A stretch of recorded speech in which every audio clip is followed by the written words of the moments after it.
ఇప్పుడే జీ5 app download చేయండి. చూడండి మీ ఫేవరెట్ టీవీ షోస్ ఎప్పుడైనా ఎక్కడైనా.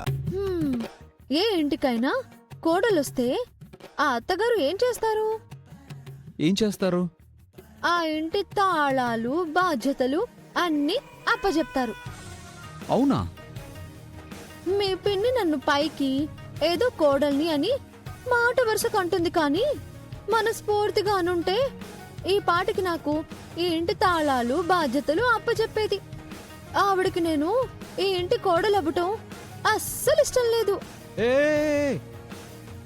ఇంత చిన్న విషయానికి మా పిన్నిపై అంత పెద్ద నింద ఎందుకు మోపుతున్నావు? నేరం కాదు మామా, నిజం. ఇప్పుడేంటి? నీకు ఈ ఇంటి తాళాలు కావాలి అంతే కదా?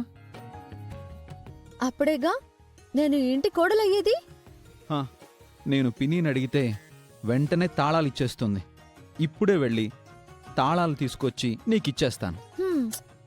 నువ్వు అడిగితే నిజంగా మీ పిన్ని తాళాలు ఇస్తుందా మామా? హే, డౌటా? నేనడిగింది ఏది మా పిన్ని కాదనిందే లేదు. ఆహా, అయితే అడిగి చూడు మరి.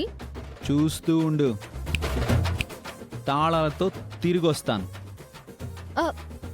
బస్ స్టాప్ లక్ మామా. ఓయ్, అది బస్ స్టాప్ లక్ కాదే, బెస్ట్ ఆఫ్ లక్. అదే వెళ్ళు వెళ్ళు.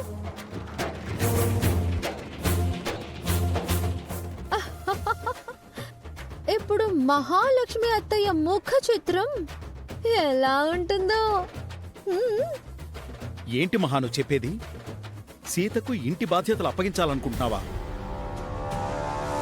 అవును జనం, ఎంతైనా సీత ఈ ఇంటి కోడలు. నా తర్వాత ఈ ఇంటి బాధ్యత పెత్తనమంతా సీతదే కదా. కావచ్చు మహా, కానీ ఇప్పుడే సీతకు ఇంటి పెత్తనం బాధ్యతలు అప్పగించాల్సిన అవసరం ఏమొచ్చింది? ఎప్పటికైనా ఈ ఇంటి తాళాలు సీతకివ్వాల్సిందే కదా జన.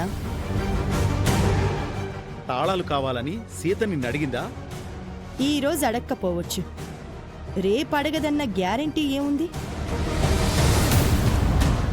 సీతే అడుగుతుందో లేక రామ్తో అడిగిస్తుందో ఎవరికి తెలుసు? రామ్ సీతలు అలా తొందరపడరని నేను అనుకుంటున్నాను. వాళ్ళు అడగక ముందే మనమే తాళాలిచ్చేస్తే గౌరవంగా ఉంటుంది కదా. వాళ్ళింకా చిన్నపిల్లలు మహా. పైగా మనకేమంత వయసు అయిందని అనవసరంగా నువ్వు తొందరపడుతున్నావేమో అని నాకు అనిపిస్తోంది. మరేం చేయను జన, సీత విషయంలో నేను ఎంత చేసినా తను నన్ను అర్థం చేసుకోవడం లేదు, శత్రువులా చూస్తోంది. ఈ మధ్య రామ్ కూడా మారిపోయాడు. సీత ఏది చెప్తే అది వింటున్నాడు. జీ5 యాప్ డౌన్లోడ్ చేసి అన్ని ఎపిసోడ్స్ పూర్తి ఉచితంగా చూడండి.